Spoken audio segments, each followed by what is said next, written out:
Third leader of the night is Kevin Harvick in the 29. Look at the run that Tony Stewart at the bottom there in the 14 gets. A short way around this racetrack.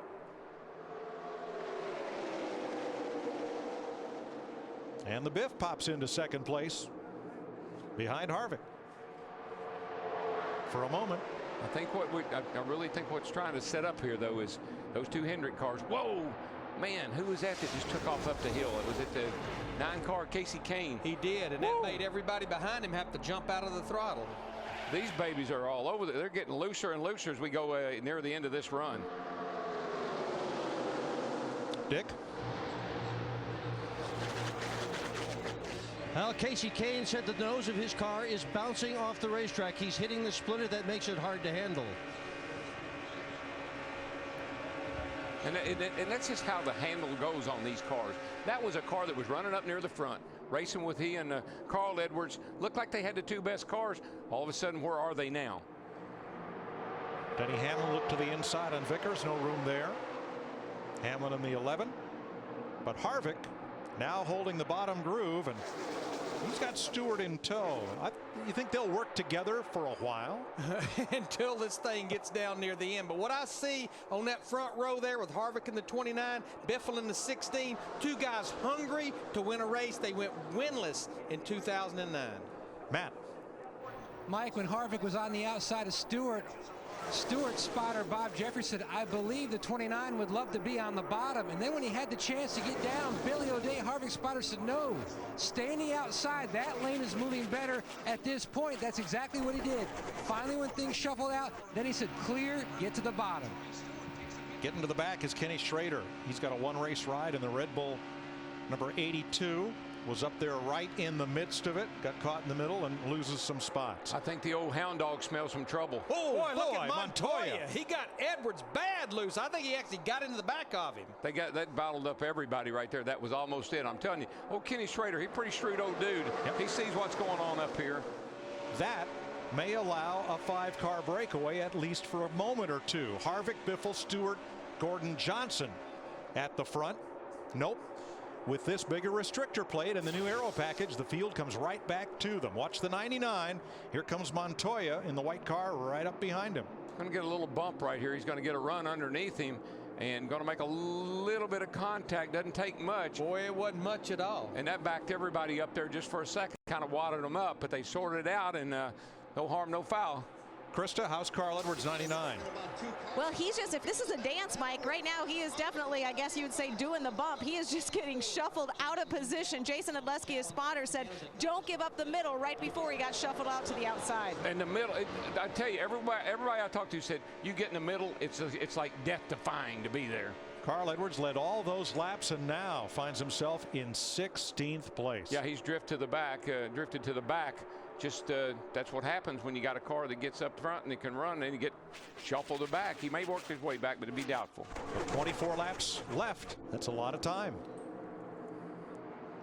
His owner, Jack Roush, has one win in the Budweiser Shootout. Mark Martin scored it in 1999. Now, if you want to see a guy that takes, y'all can do what you want to out there, just have at it to heart. Watch that white 42 Target car. He is not afraid to put the bumper to you. Earlier today, the Colombian, Juan Pablo Montoya, Formula One ace, qualified 5th for next Sunday's Daytona 500. And he's a lot like those two guys at the front, maybe even hungrier to get a win. He's not won since Infineon back in 2007, the road course. He's won at Monaco. He's won at Milwaukee. When will he win on a NASCAR oval? We'll see. Oh, boy. 4 wide. Oh, boy, when they start swinging in and out like that, that's when somebody gets in trouble. Somebody runs out of place to swing. That's Denny Hamlin in 11 car. Remember, started at the back of this field with this car that had no practice laps in it. Where's that? Yeah, look at Jeff Gordon, just keeps closer and closer. Gordon second in the outside lane, 4th overall. And Jimmy Johnson is back here trying to get to him to help him. Meanwhile, back in the pack, some drivers like Casey Kane has engine number 9 about to come off the tracks right here. Oh, yeah, that thing has just gotten evil. Bad loose. I think we'll see more of that. And turn 4 has been the trouble corner for a lot of cars getting loose off the exit of that corner all week long. Actually, Larry, I think we can just see that one better. I'm not so sure. They're probably doing the same thing. I think they're doing the same thing off of two. We just see them better off of this one.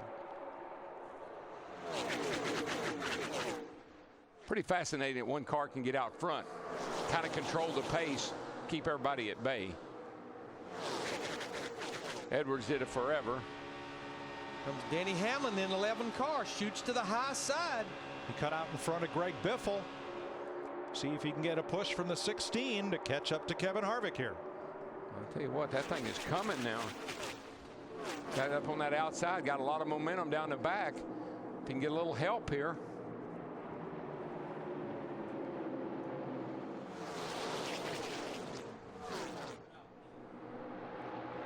They're going to pass Harvick. So far, they're going to have to do it on the high side. He has not moved off that yellow line because he knows if he does, his buddy back there, Stewart, will take advantage of it. That yellow line's your best friend, buddy. You only have to protect the right side. 20 laps to go when they come back around, seeking the first checkered flag of 2010 and the $200,000 first prize. Last year's winner, Kevin Harvick, out in front by a narrow margin, 0.2 of a second. The Budweiser Shootout on Fox continues after this. 20 to go.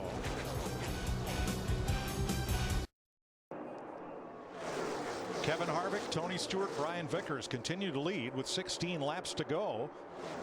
But while we were gone, trouble for 2 of the contenders.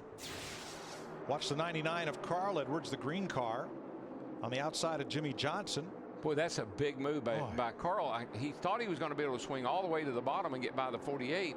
I don't know if he anticipated the 48 not giving him enough room, which I wouldn't have if I'd have been the 48.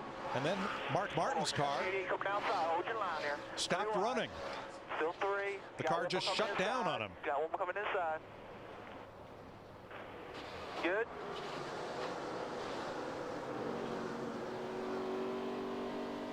I don't know what happened there. I don't know if it came out of gear or what. We got a battle up here. Is it okay now? Yeah. Yeah, I guess I've never had it come out of gear like that. It didn't rev up, but it shut off. So Martin is a quarter lap down as the battle's on. Oh, whoa. Stewart got a bump. Was it from Vickers as he tried to battle the 29 of Harvick? Did he get in the wall? I didn't see any dust or any sparks, but man, it was close if he didn't. And Matt Kenseth has come back into play. He's the second car on the inside in the 17. But he's one of the cars that pitted on that last caution, got fresh tires on that 17 car, just like so did McMurray. Yeah, won. that's got to pay some dividends here at the end of this race. Not many laps, but a little bit's a lot. It is. 5 extra laps on those tires will make a difference. 14 to go. Let's have another look at what happened to Tony Stewart. I thought surely he hit the wall, but apparently he didn't because the car looks like it's all right. Stewart alongside Harvick, and yes, there was contact. But he did not hit the wall. Wow. Ryan Vickers. That was a bump draft that went awry.